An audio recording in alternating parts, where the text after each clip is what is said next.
Okay, so last time we watched a video from Necrit about with the classes and races of the Riot MMO. Well, he's basically speculating according to the league lore and everything regarding that, right?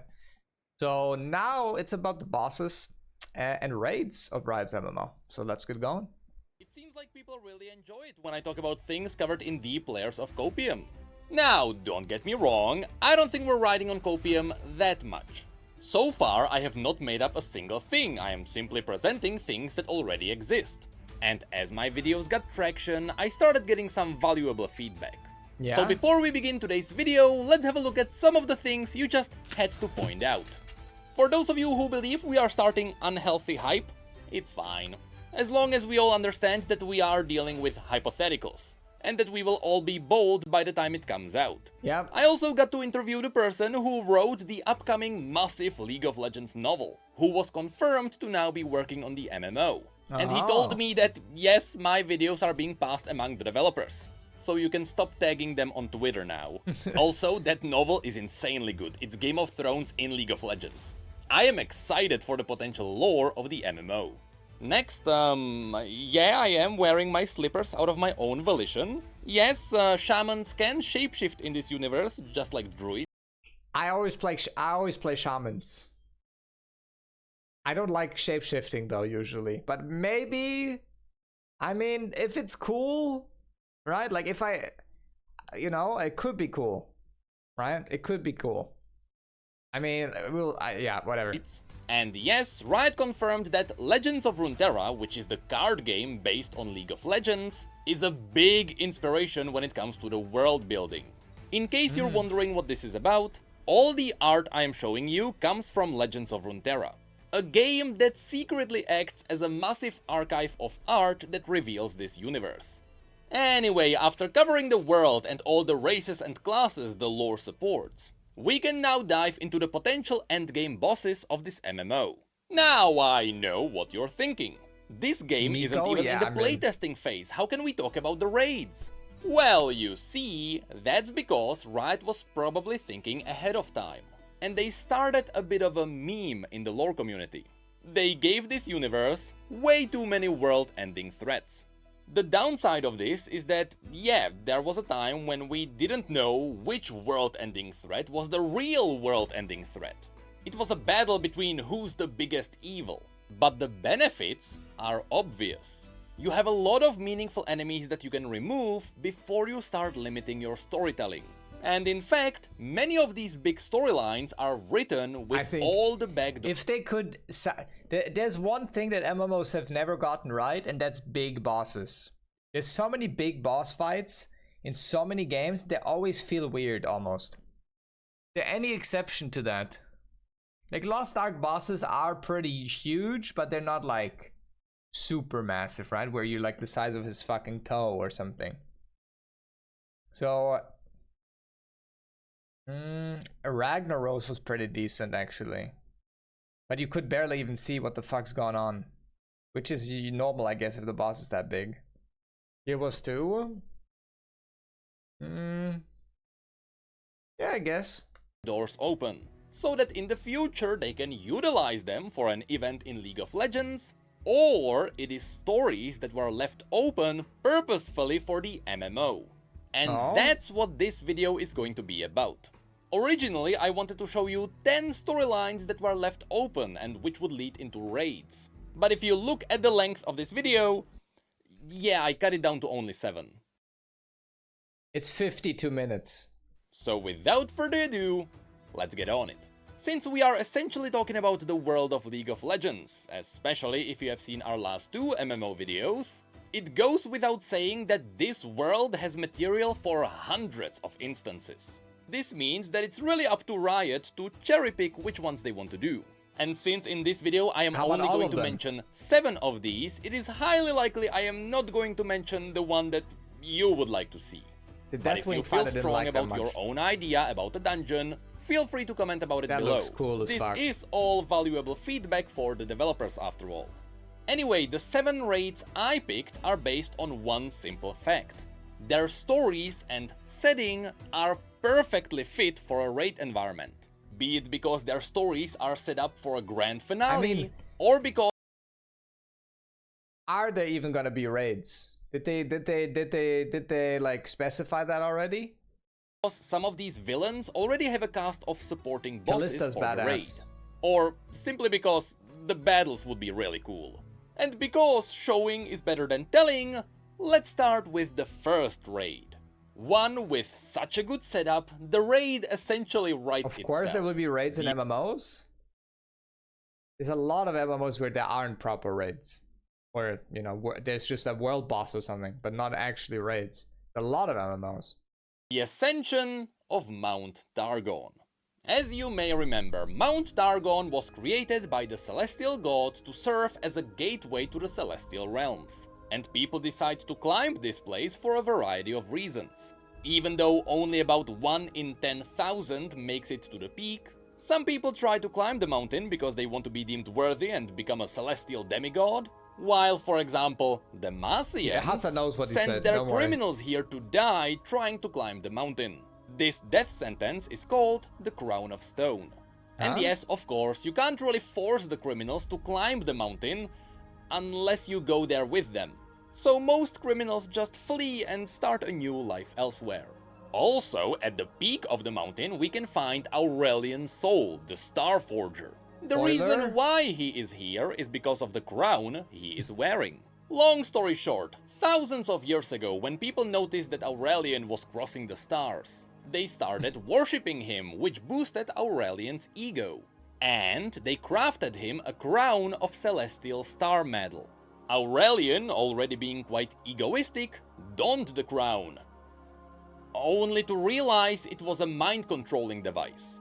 In reality, it was the celestial aspects who wanted to hold Aurelian's power the entire time. Oh. Now, to be fair, the aspects are using Aurelian's powers for good cause. They are using his celestial fire to purge the void from Runeterra.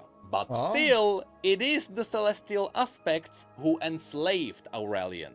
Anyway, Riot can make up a billion reasons why we should raid this place. Though I doubt we would be able to fight Aurelian Soul at the very peak.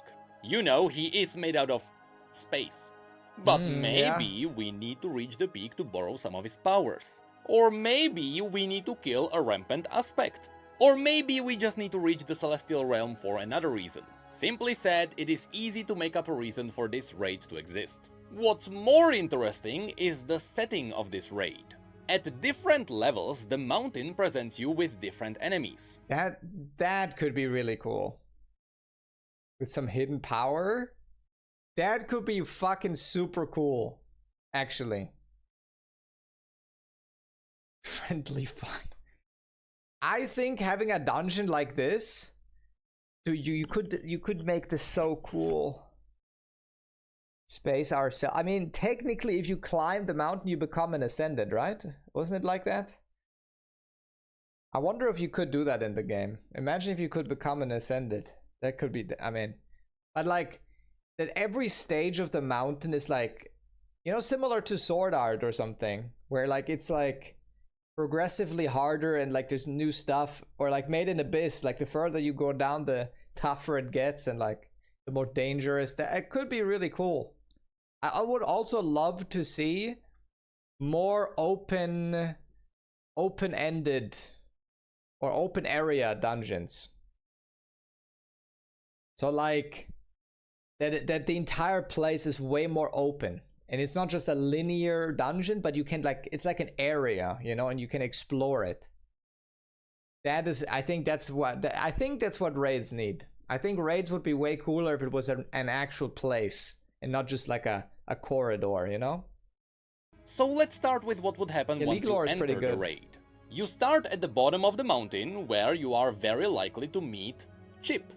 Chip is an already established character who shows newcomers the wonders of the mountain. Oh. So you follow him around until we arrive at our first boss, the Living Mountain itself. This place has plenty of earth elementals who came alive due to the mountain's magic. Now, as I say this, That's cool. don't confuse the earth elementals with Malphite. Malphite comes from Ishtal, which is quite far away from Targon. Also, he's a good guy, we don't want to fight him. But from the What the hell? Is Malphite this big? What the hell? Was he shrunk for League? Jesus Christ, dude. Earth elementals who would likely protect this place. We have, for example, the Blue Sentinel, who also appears in League of Legends. But the biggest of them all is the Stonebreaker. This one would be an excellent introductory boss. You know, you're fighting the mountain itself. And yes, I know he's a bit too big, but you can shrink him for gameplay purposes. No. WoW has been notoriously known for inconsistent boss sizes, and it's fine. Anyway, after Stonebreaker, we go further up the mountain. And suddenly, we start... Any of this confirmed? I mean, all of this is lore. Actual lore for the MMO, yes. Now, what of this will they use? We don't know. He's just speculating, okay? Everyone's big compared to you, Neeko. I'm gigantic. Remember Magic the Gathering and how well that game turned out to be? I mean... Riot is... I think they have a really good chance. I might make a separate video about that, though. Start meeting all the lesser dragons and their worshippers. The coolest of these are the White Flame Dragons. There is also an important dragon who serves as a beacon to the other dragons, called Inviolus Vox. But the one that could likely become a boss would be the Eclipse Dragon. That's because this dragon is quite precious to the natives on the mountain, which would be boss number 3. You see, further up the mountain, we start encountering the tribes. There are the Lunari, who hide in the shadows because they are being suppressed and they are relatively friendly, just like the Rakor. But the Solari are fanatics who blindly protect the Celestial Realms at any cost. Even in the cinematic, you can see how they are protecting the gateway that is leading to the peak of the mountain. And even though it would be cool if Riot allowed us to fight Leona herself, that'd be cool. Champions in League of Legends tend to wear pretty thick plot armor. So instead, it would be cool if we could fight one of League... I think it would be cool if we could kill a League champ. I think that would be badass. That would be a fight people would be pretty invested in, probably. Do you think they should make raiding like Lost Ark? I think they should make raiding way bigger than what we think right now. I think they should go to the next level, you know? Are those pictures moving? Wait, what?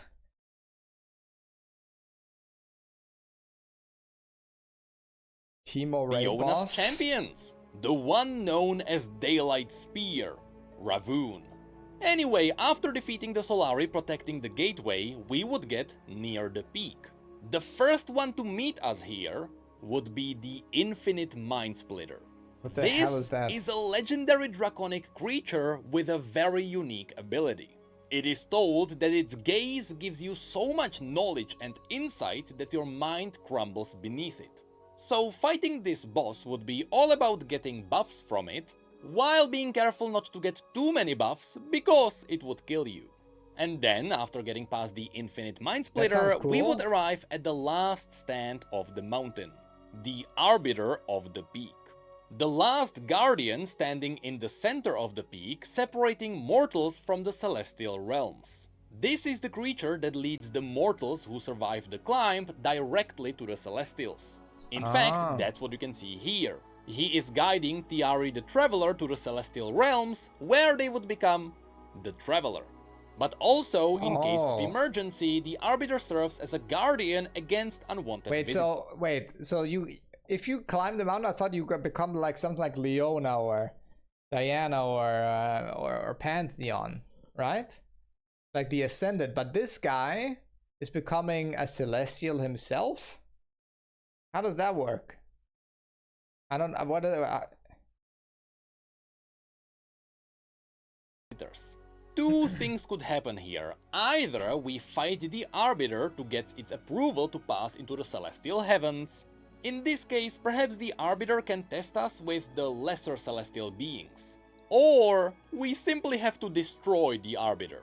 In this case, the Arbiter would probably fight us with the Golems. And finally, perhaps after beating the Arbiter, we are granted access to the Celestial Realms. And while, again, I doubt we would be able to fight Aurelian Soul, perhaps we could fight one of his creations that is endangering the world. We have two of them that stand out. The first creation is simply known as the Great Beyond. Aurelian Sol himself calls it his magnum opus.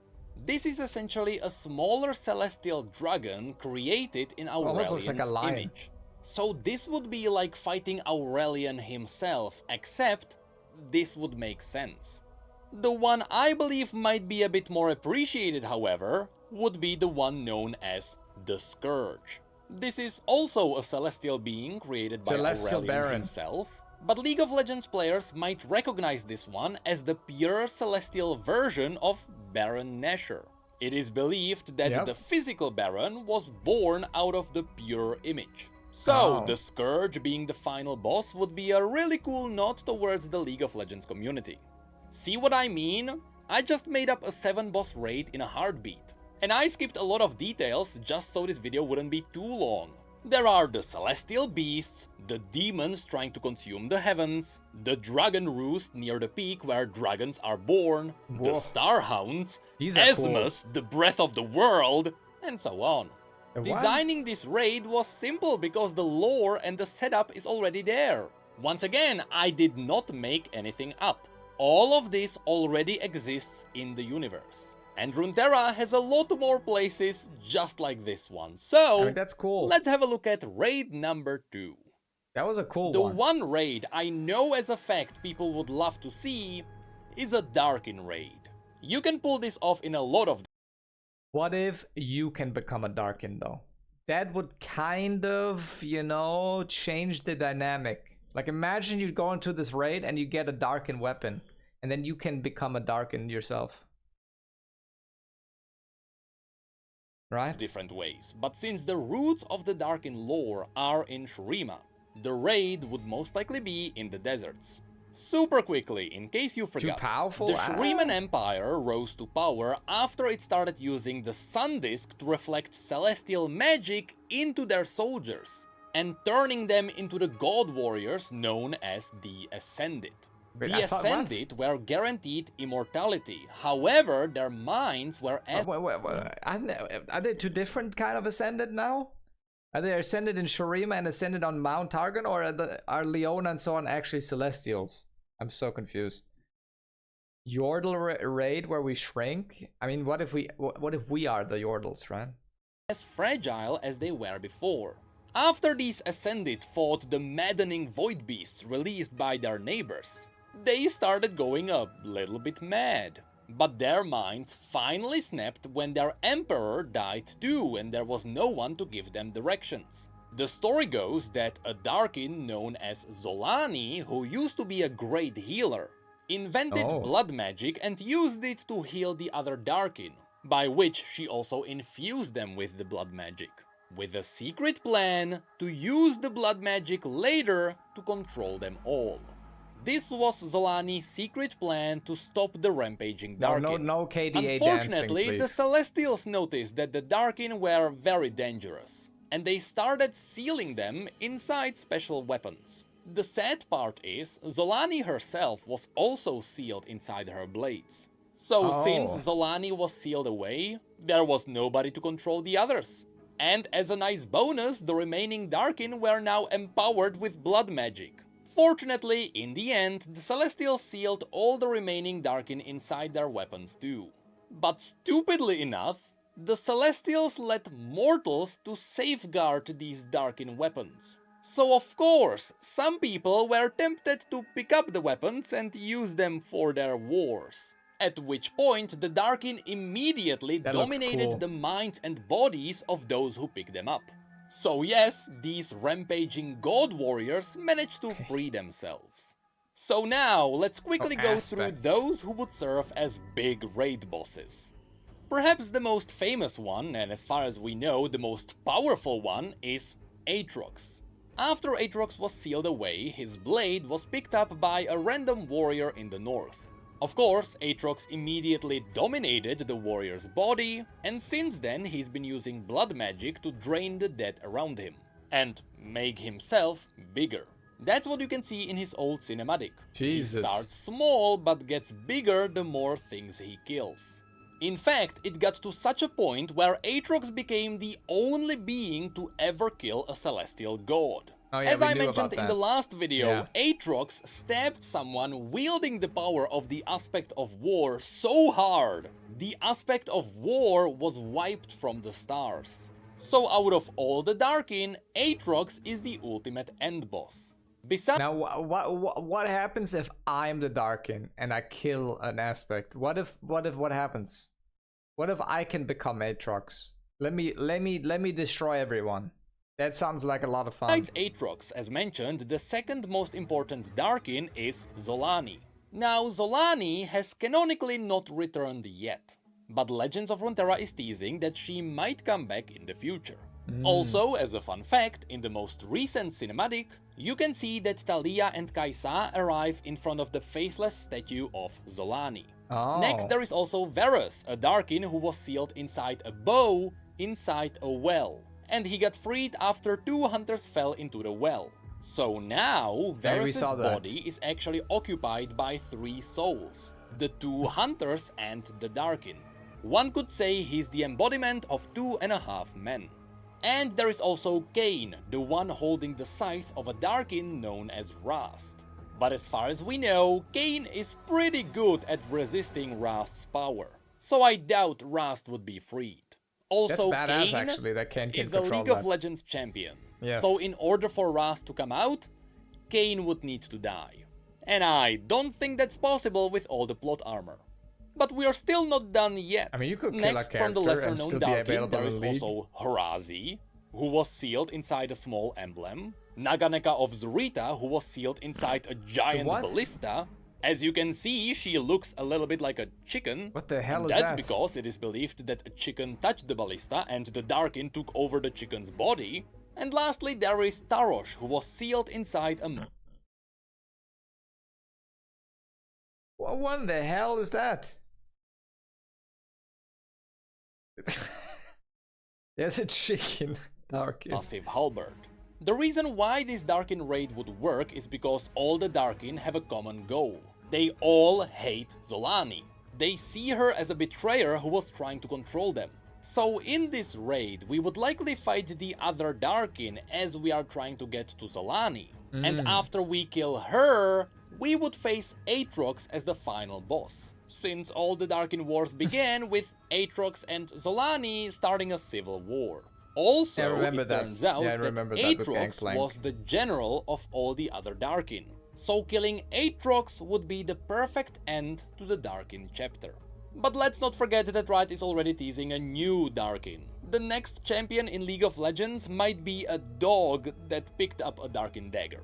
And if you're wondering why we would raid this place, first of all, the Darkin are pretty one-sided bad guys. But we could be led here by Nasus and Sivir. Nasus is an Ascended who avoided corruption, so he would be likely happy to put down his former brothers and sisters. And Sivir is holding the very first blade to be ever used to seal a Darkin. So once again, the lore is already there. And aesthetically, we have a good idea of what it would look like too.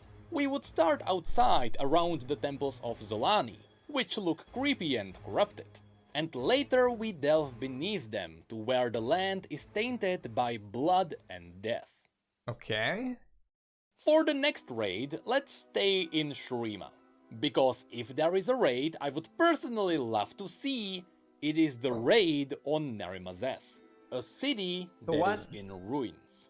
That's because Narimazeth was the place where Shurimans tried to build the very first Sun Disk. This first version failed, and instead of the Ascended, it was only producing the Bakai, which are broken, twisted versions of the glorious Ascended. And in the end, the entire city collapsed onto itself. After that, the Shurimans tried to build the Sun Disk again, but this time in the middle of the desert. Like, but imagine now, if you can why actually... would we want to build the Sun Disk again? Like, imagine if this is an actual city, and with this kind of size too, you know? I would love that. Like, I don't know if they can manage that though. That's a big task. But this time in the middle of the desert. But now, why would we want to raid these ruins? Well, that's because this city is being rebuilt by Zerath, the most powerful arcane mage on Runeterra, whose body was turned into pure arcane energy by the Sun Disk itself. Long story, shorter. When Emperor Azir was a child, he became friends with a nameless slave. And despite slaves being forbidden from having names, he called him Xerath. Throughout the years, the two became as close as brothers, studying culture and history whenever possible. Later on, despite his father hating him, Azir became his only surviving son. So unless his mother gave birth to another child, he would become the emperor anyway. Well, in secret, Xerath simply made sure she would not give birth to another child. Usually he did it by corrupting the infant in her womb. Because it turns out, this entire time, Xerath was trying to break his roots from slavery. And now he had the ambition to gain power himself. So he justified these murders by telling himself that he was protecting a friend. Despite his efforts, the queen did give birth to another child. So Xerath summoned a storm and let lightning kill the queen and the child. Eventually, all these events led to Azir becoming the crowned emperor of Shurima with Xerath by his side. From this point on, Xerath was waiting for Azir to finally get rid of slavery, which never happened. Despite Azir being the most beloved emperor in history, he allowed slavery to keep going on. And that angered Xerath. At the end of the story, the Emperor was chosen to become an Ascended himself. But during the ceremony, when the Sun Disk was focusing its power into Azir's body, Xerath was so full of his BS, he incinerated him and forced all the power of the Sun Disk into himself. This resulted in Xerath's body being turned into pure arcane energy, the death of Azir, and the collapse of the Sun Disk and the destruction of the entire empire. You wanna know the twist at the end? Yeah. If you read the story from Azir's perspective, you learn that he did want to remove slavery. He just wanted it to be a surprise. In fact, he even announced it just as Xerath betrayed him. But Xerath already murdered way too many people, so even though he really wanted to stop... Wait, but how did Azir then become this fucking sand soldier summoning thing? That's also an Ascended, no? It was too late to go back. So Xerath doomed the entire... Rio, thank you! At this! Look at this! Bam! Money back! Thank you, Money fucking back! Thanks. Yotsu just gifted 5 subs. Thank you for gifting 5 subs, man. Thank you, dude. Let me just update this real quick. Thanks, man. Thank you.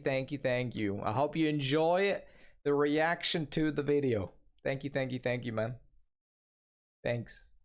Empire. And yes, because the Emperor died, Xerath is also technically the reason why the Darkin exist. I already mumbled about the lore for way too long, so just know this. Nasus's brother, Renekton, bound Xerath in a sarcophagus, and he locked himself with Xerath in a tomb. Many years later, scavengers opened the tomb and released Renekton and Xerath. As I said, Xerath is currently in Nerimazeth, and he is actually trying to rebuild the original Sun Disk.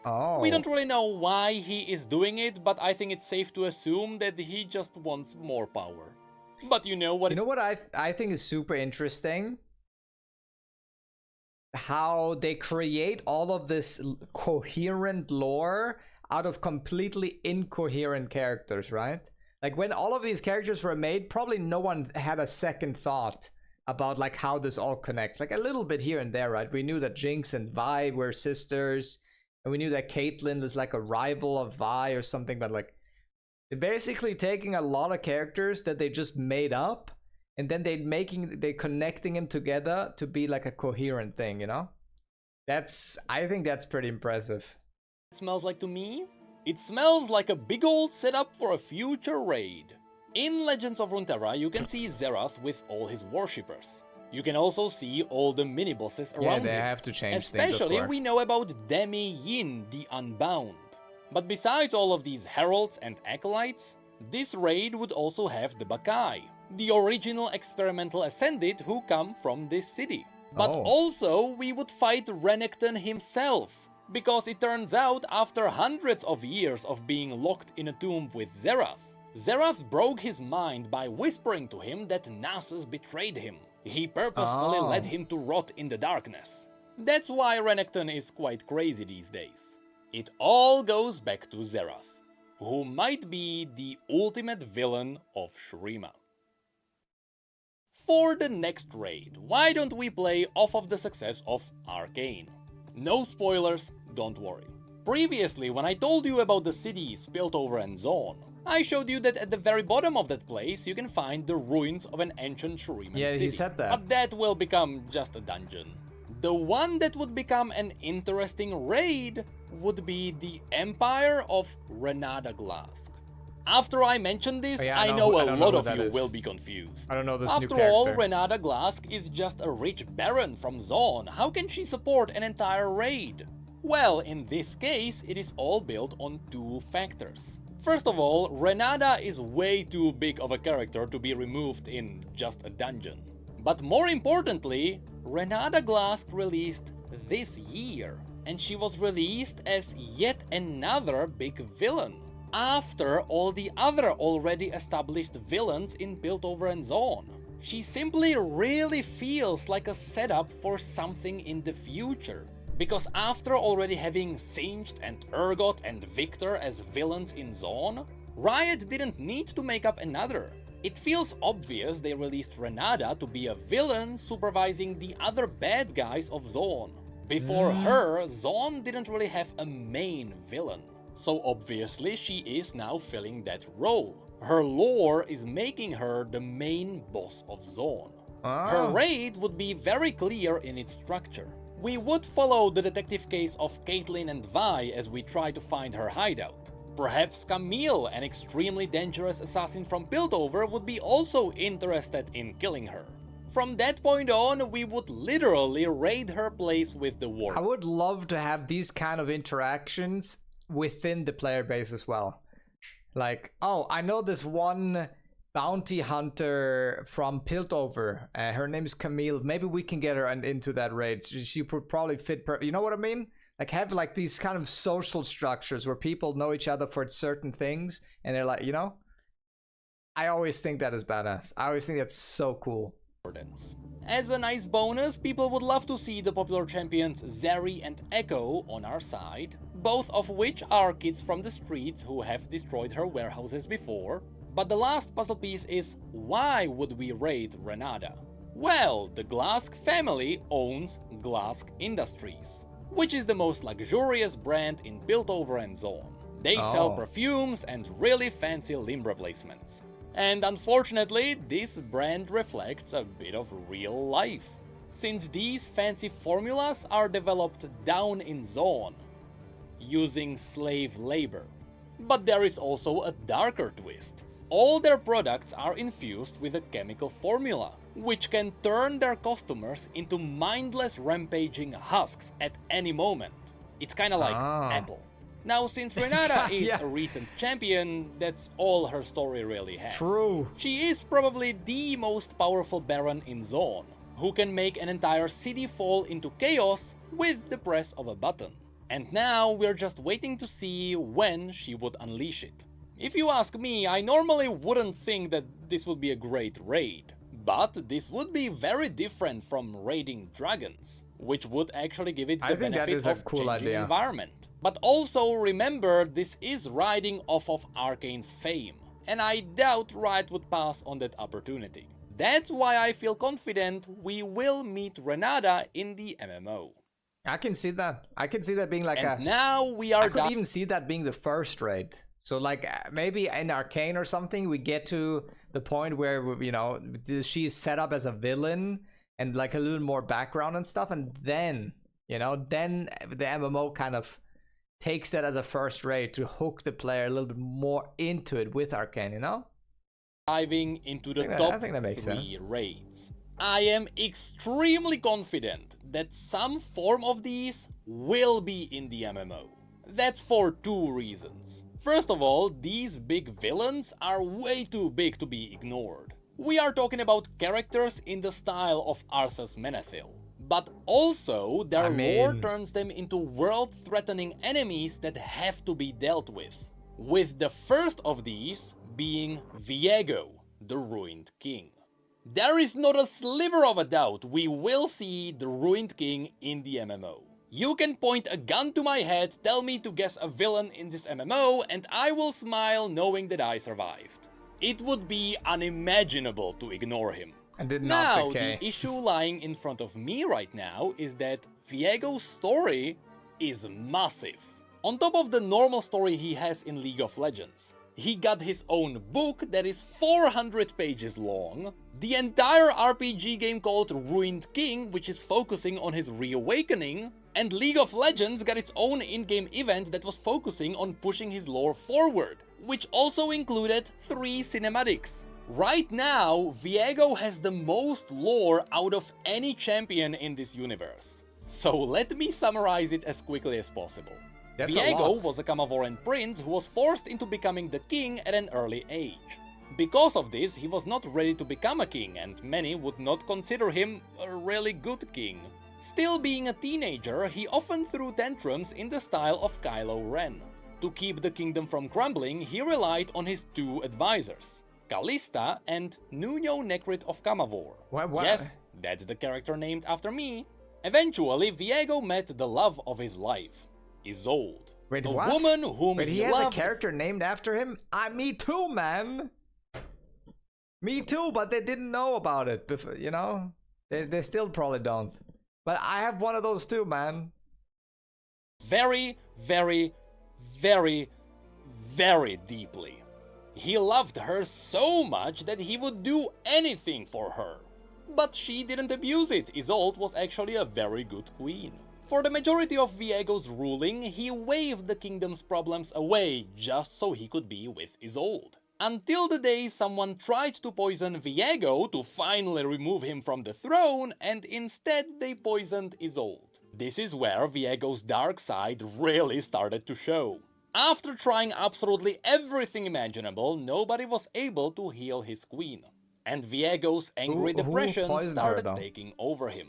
After weeks of desperate searching, Viego found out that there may exist a hidden place called the Blessed Isles, which held the sacred blessed waters which could heal anything. And so he sent Kalista away to find the Isles. After a long adventure, Kalista succeeded and she confirmed that the blessed waters did indeed exist. So on the next trip, Kalista brought the queen and the king and their soldiers with them, so that they could all heal the queen and be happy ever after. But of course, there was a dark twist. The queen died before they arrived on the Isles.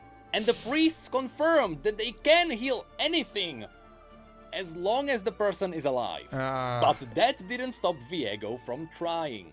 So after the priests denied him entrance to the waters, Viego massacred everyone who stood in his way, and following a creepy warden called Thresh, he arrived at the waters and dunked the queen in. For a moment, the waters did resurrect the queen. But then she was turned into a wraith, who killed Viego with his own blade, which caused his soul to be absorbed by the blade. I'm skipping a lot of details here, so just know that yes, the blade can absorb souls. We'll actually talk about the blade in the next MMO video, whenever that one comes out. Anyway, after Viego was killed with his own blade, everything exploded in necromantic magic. His queen's soul was shattered into fragments, and the entire place was turned into the Shadow Isles. For 1,000 years, Viego's soul stayed there in the blade. Until the Pirate King Gangplank was told by Thresh that he could totally pick up the blade. His mind was totally strong enough to resist the power of the king. Spoiler alert, it wasn't. And the moment Gangplank picked up the blade, his mind and body was dominated by Viego, who then used that body to fully release himself back into the world. After that, even though everyone's been dead for 1,000 years, Viego still wanted to bring his wife back. And so he started to unleash the undead with the Black Mist all around the world, in an attempt to find all the fragments of his queen's soul. Eventually, he succeeded, and he actually managed to bring the queen's soul back. But immediately after that, he was defeated by the Sentinels of Light. Remember the undead hunting class from the last video? That's them. And not only did they permanently destroy the Queen's soul, because the Queen didn't actually want to be resurrected, but Viego's entire story arc ended with him being teleported back to his homeland called Camavor, where he was banished until the present days. You can actually see the end of the storyline in the cinematic called Absolution. And this is why Viego is going to be an incredible boss in the MMO.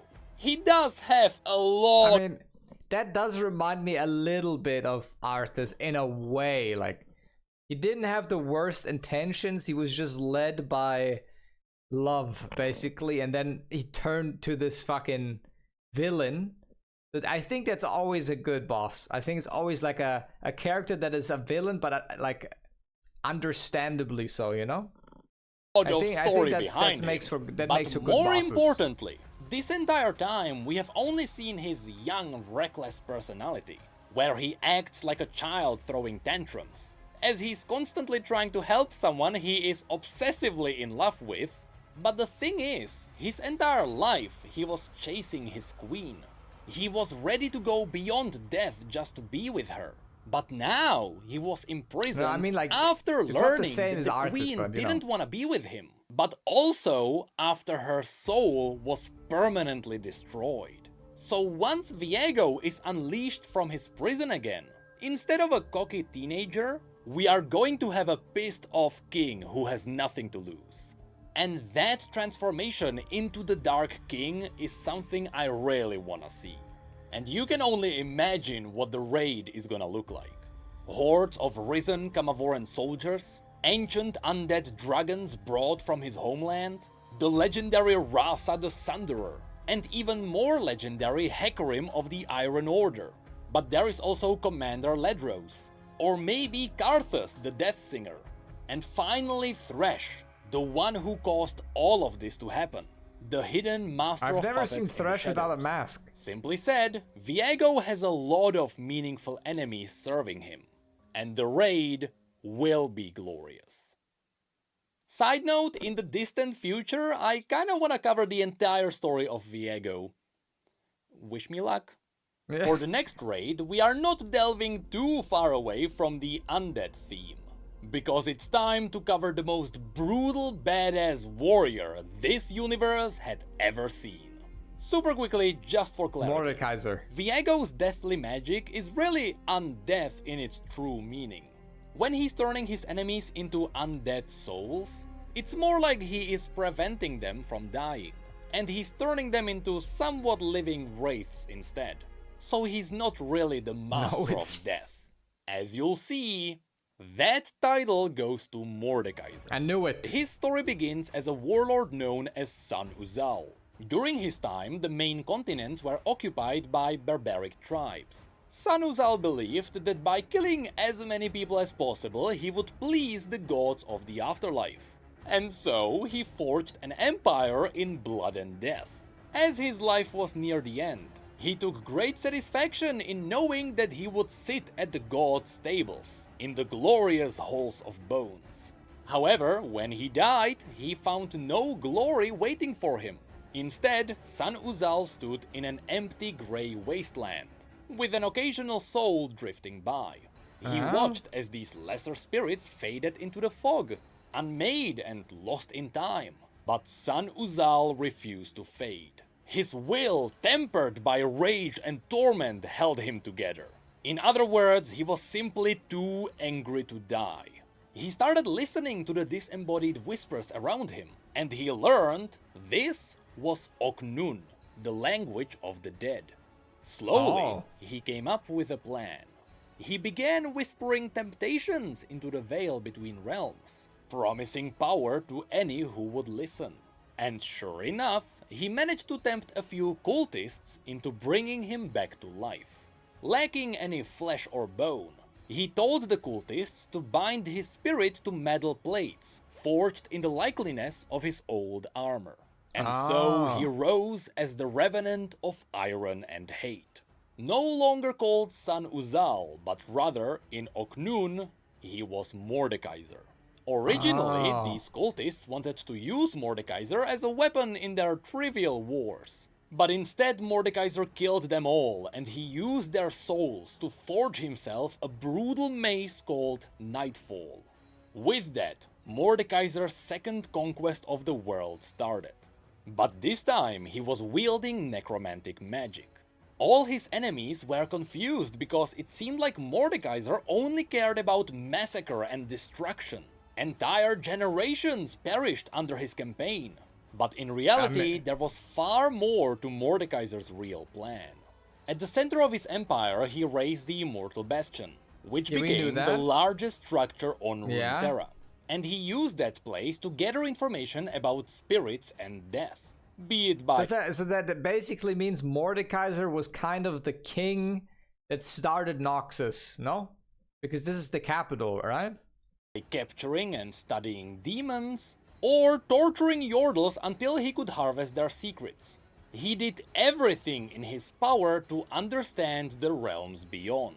Eventually, Mordekaiser became such a tyrant the entire continent banded against him. But when he was ultimately defeated, it was not because of his enemies, but rather he was betrayed from his inner circle. Oh. The Immortal Bastion had a secret cabal led by a witch we know as LeBlanc. They managed to separate Mordekaiser's spirit from his armor and seal the empty armor in a hidden place. As a result, without his physical vessel, Mordekaiser was forced out of the physical realm. What none of the cultists knew, however, is that all of this was according to Mordekaiser's plan. The entire time he was forging a destiny greater than the halls of bones. When he finally returned to the empty wasteland of the afterlife, he was met by the hundreds of thousands who died under his reign. Prevented by his dark magic, they would never fade. They would be his eternal army bound to his will. But even the weakest of the spirits were given purpose. Just like he used the souls of the cultists to forge his mace, the weakest of the souls would become the building blocks of his afterworld. And so Mordekaiser became the king of the afterlife. And even though he was cast out, with his physical vessel being banished in the Immortal Bastion in Noxus, he is already planning on how to return. And once he does so, after so many people were fed into his realm, he would be so powerful nobody would know how to stop him. Since that is where his story cut off, you know that this is a setup for the future. Even in League of Legends, sometimes Mordekaiser is joked about as a raid boss. Once he starts rolling, you need the entire team to get him down. And Riot would be foolish not to use him as a badass raid boss in the MMO. Especially since we already know some of the other characters that we would see in his raid. When Mordekaiser was conquering the world the second time, he had two demons which he used as his companions. These would be Tybolk, the giant fire demon, and Atakan, an iron-bound shadow demon. To get to him, we would probably have to get past the one who banished him, LeBlanc, and I wouldn't be surprised if we also met Veigar, the Yordle Mordekaiser tormented to get his Yordle secrets. Finally, we would likely fight alongside Swain, one of the leaders of Noxus who is actively trying to root out the dark magics from Noxus. So yeah, maybe Mordekaiser's story is not as long as Viego's, but Mordekaiser is... You know what I find crazy? Just like, that has nothing to do with what he's saying, but like how there's people like Necrit that have completely dissected this universe, you know? I think it was so interesting. Because there's so much that people want to spend that much time on something, you know? Built on brutal conquest. His story is simply badass. And you bet that's what people want to fight. I could see that. And this takes us to the last raid I want to show you. Not only is this raid inevitable, but it is going to be the final raid before Riot starts to get sweaty about their future. Because from that point on, they would be forced into making up new enemies. And that's usually when the lore of MMOs crumbles. True. With the ultimate endgame in Runeterra being the battle against the end of everything. the Watchers of the Void.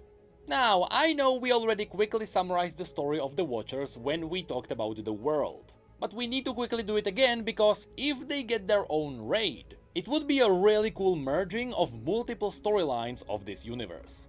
Basically, at the beginning of everything, there was nothing, just dark, empty void, until there was a spark of light.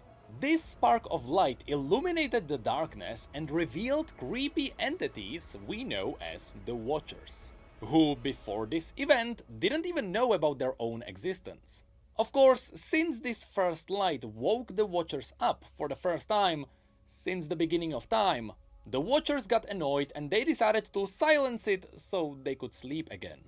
As they drifted closer, we learned that this spark was indeed our reality. So to get rid of the light, the Watchers tried to poke it and taint it, but they were always too big to get through and deal with it themselves. So instead they reached into reality, stole something, corrupted it and released it back, in hopes that it would destroy the rest of the reality. But even that wasn't too successful. Eventually the Watchers started whispering into the light, and the Ice Witch known as Lysandra answered.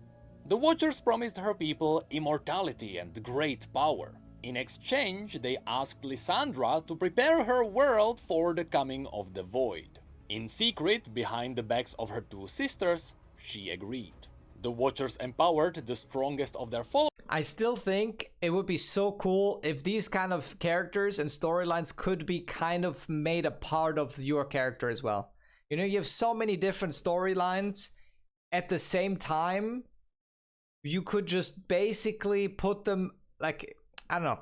You know, I always find it like weird how you go through all of these things in MMOs, right? You go through this raid, you go through this zone, through this dungeon, this insane storyline, but your character afterwards doesn't learn anything new, and there's no changes to anything, basically. Maybe you have new gear, and that's about it, right? I think you could do so much more, you know, to put more stuff back into your character that you, oh yeah, I've beaten this character, I've done this storyline, and then that changes your character in a way, you know, or gives you something new. That would be cool. When is it gonna release? Who the hell knows? It could be next year, probably not, or it could be in 10 years. We don't know. Your character should be important in the world? No, I don't mean it like that. I mean like your character should be like experiencing these things on a greater level than just, oh, I got some experience from that, you know? That your character maybe gets a new skill from it, or some skill is augmented, or like something, you know? Something a little bit more than just a piece of gear and some experience or some shit, or, you know, or some gold. I think you can do way more, especially in such a universe that's so like in depth, you know? I think that's a good idea. I think that's a great idea. Followers and turned them into the Iceborn. And soon enough, the Watchers broke into reality in the Freljord. With it, Lysandra's allegiance with the Watchers was undeniable. But as the Watchers rose, for the first time, Lysandra got to see how horrifying they were. And she realized they came here to destroy everything. In desperation, Lysandra sacrificed her sisters and the Iceborn to use their magic to freeze the Watchers beneath the ice. But even that magic wasn't enough. Beneath the ice, the Watchers were only sleeping. They would break out should they try to wake up. So these days, Lysandra is kidnapping the surviving Iceborn. She freezes them in her fortress. She is then using their inherent powers to reinforce the ice. And she is feeding their dreams to the Watchers to keep them asleep. As a bonus, Lysandra is killing anyone who remembers the old days, and who could spill out that she actually kinda betrayed all humanity. See, this setup on its own is enough to support a raid. Let's say we raid the Frostguard Citadel, which is where Lysandra is keeping the Watchers frozen. First, we get there by crossing the Howling Abyss. This is the bridge that is incredibly iconic for League of Legends players. Yes. This is where you play And didn't they A-rank. change this I too? bet you never noticed that at the end of the bridge, you can actually see the entrance to the Frostguard Citadel. And in fact, the ghastly shopkeeper is one of the soldiers who remembers the coming of the Watchers. Oh. After getting inside, we would fight Lyssandra's frozen thralls. These are trolls that Lysandra twisted herself to serve her. But they are also supported by the Harbinger of Thralls, whatever that is. Then we would fight through Lysandra's army of the Drug. That is such a cool design for a character. Like that, even that, just that blade or whatever that is so cool. These warriors dedicated their lives to Lysandra, knowing that they are protecting the world from the end of everything. Next, we would face the most mysterious creatures of the Freljord. We don't really know what they looked like in their pure form. We only know what they look like after they were corrupted by the Watchers. And these would be the creatures with their very interesting names. There is She Who Wanders, They Who Endure, and It That Stares.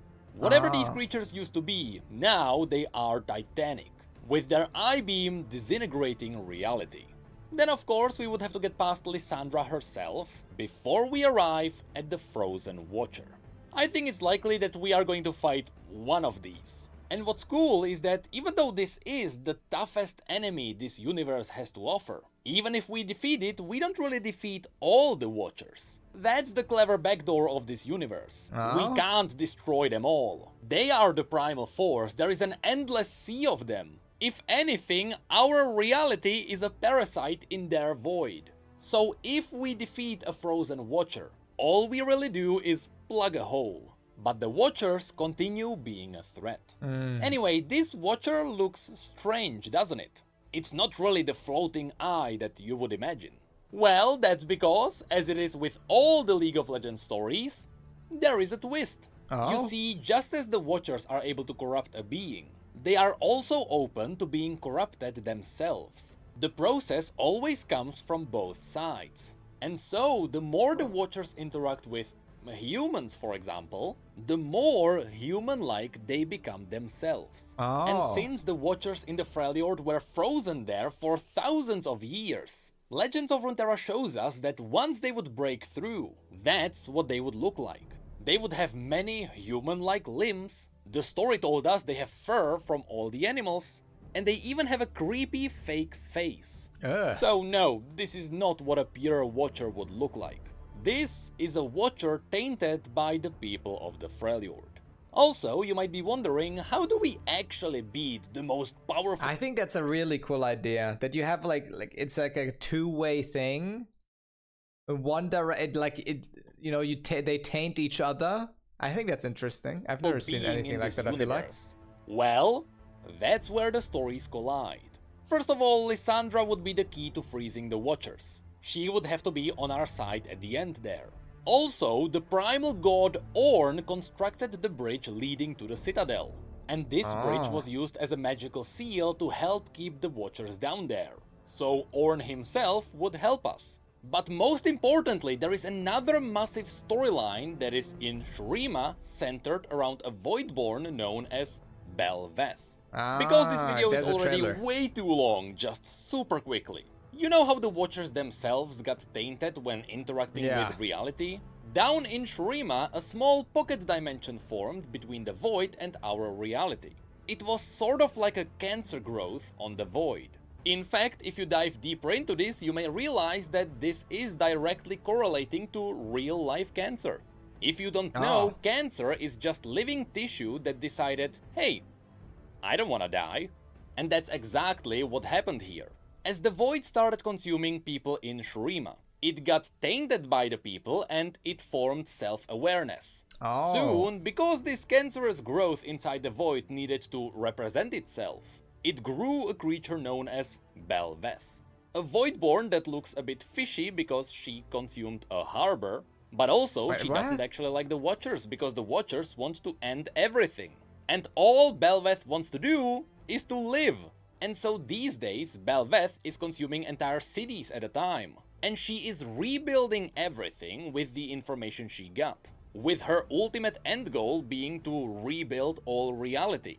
so that Oh. she could be reality and she would be strong enough to fight the Watchers. Of course, at this time, she doesn't really have all the information gathered, so whenever she's recrafting cities and people, it all looks uncanny.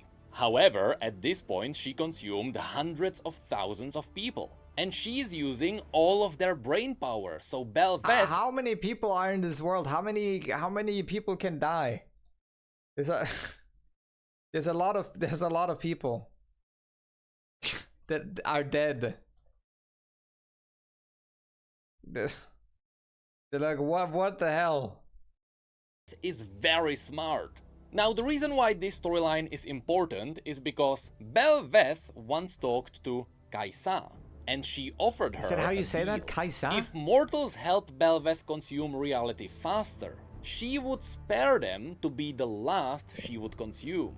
Belveth said that she did the calculations and she knows that humanity could never beat her. But at least, with this deal, she gave them the chance to create a weapon or maybe find a hero who maybe could slay her. She knows they could never achieve it, but she is willing to give them the chance. Okay. And you see, this is where we can get another twist. This wasn't confirmed, this is purely my theory, but I believe that there is a way to destroy Belveth. See, Belveth believes that we can't beat her, but the fact is, she used hundreds of thousands of human brains to figure it out. But the humans can't even comprehend the power of the Celestials. So I believe Aurelian's soul could destroy her. She just doesn't have the brain power to figure that out herself. So what I think is going to happen is that at some point we are going to beat Belveth. She realizes she was wrong, she realizes that humanity... I think there's a real possibility of none of this being relevant in the game, or all of it being relevant in the game. I'm just more worried about the actual like mechanical stuff, you know? That I think that's gonna be way more interesting.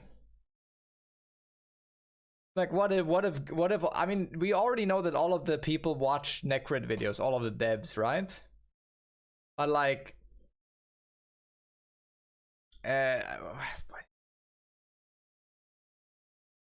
the question is, how or in what shape will this even be relevant, right? Like how will the developers make the world relevant in that sense? And can they, right? That's, I don't know.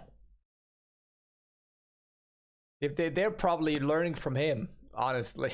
They should hire him, and he should design a lot of the lore stuff. I think that's probably a good idea. Like, Enzo, how can someone defeat a godlike creature? I mean, but creating a game that reflects it and interactable and progressive is another story. It's very hard to do. He is stronger than her when fighting the Watchers, and she decides to help us destroy them. So should we ever get a raid on the Frostguard Citadel, I wouldn't be surprised if before that we got another raid where we delve into Belveth's little pocket dimension, and with her help we move to the north. Or, you know, we just destroy her, that would be way cooler. So all of that is still just a wild theory. The fact is, we are fighting the Watchers. That is inevitable. And that was all the raids I wanted to show you. All of them are supported by the lore, and it is up to Riot whether they want to do them or not. Except the last 3 raids. Those are happening, there is no way around it. But because people are going to freak out, let me give you some honorable mentions. This universe also technically has the Grim Reaper. While they may have many forms, the most well-known form of death itself is Kindred. We wouldn't really have a good reason to fight them though, since death isn't really an evil entity in this universe. I think that's also I think Kindred was always the coolest design character in League.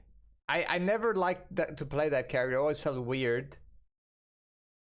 But like it has so many layers to it, like just design wise with the masks, almost like yin and yang, you know. white and dark, or like brightness, light and darkness, you know? I think that's one of the coolest characters. Like a little, almost like I mean, not only because of the mask, but just kind of like a Majora's Mask character, you know, something maybe a neutral character, but that is like not really helping you, but also not really trying to put you down, like in the middle, you know? Universe, but you know, they exist. I would also love to fight against Vladimir's Hemomancers. We could also dungeon, get a maybe. raid on the Ursine, with Volibear being the final boss. I don't know if, why can't you play him?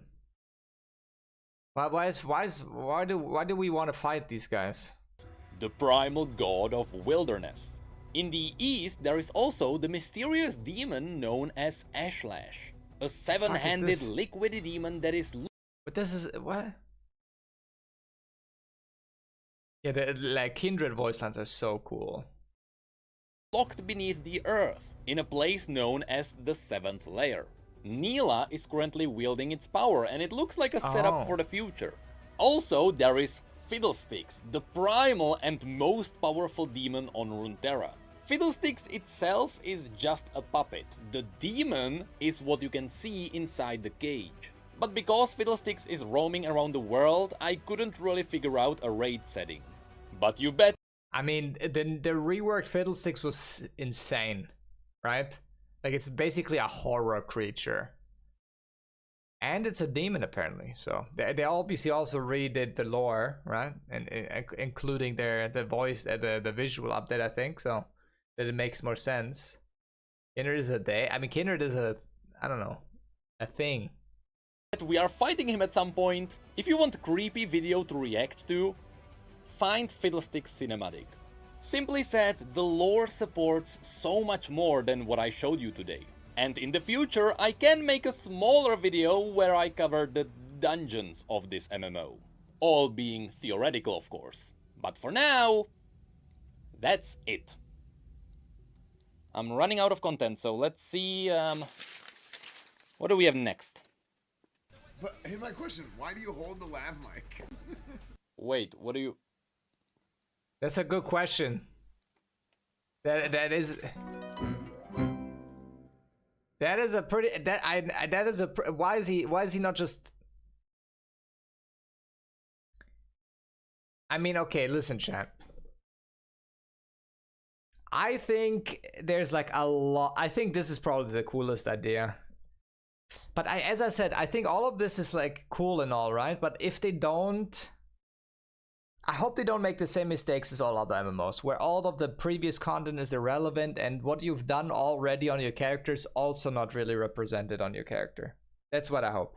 I hope they take this entire world and how it changes their league characters, right? Like, Viego was a king first, and then he got changed into this and this and this. Like, imagine your character has a similar progression, you know? Where you're not always this one dude, but your character changes and it like is augmented by its experience and its fucking quest lines and dungeons and raids, and like you can basically, I don't know, build your own character depending on where you're going and what you're doing, and you know. That's what people hate the most. Yeah, I know. I saw all of those Twitter posts. I also commented that we don't want dailies. The game are solved to keep players engaged. I'm not full coping or hype, but these videos really show how deep the league lore is. I mean, they have years worth of development, right? Like, even just Malphite. Like, there's so much cool shit you can make with this world, right? Like, every single little detail, there's so much build already. And they keep building, right? Like, all of their games are building that together almost, right? So there's the spin-off games like Rune King, Legend of Runeterra has a lot of lore in there. League of Legends, Arcane, the book that they just published. Like, there's so much already, which is very reminiscent or similar to how, well, World of Warcraft was approached, right? There was a lot of background lore already before the game came out, and that made it also into this creative environment, because there was already that people didn't have to make things up on the fly, right? There was a lot of background that they could just reference, right? So making a world where you have this much lore already is very easy in that sense, because you don't have to, you know, come up with new shit all the time. So yeah, I mean, I think this could be really cool. We'll see where it goes.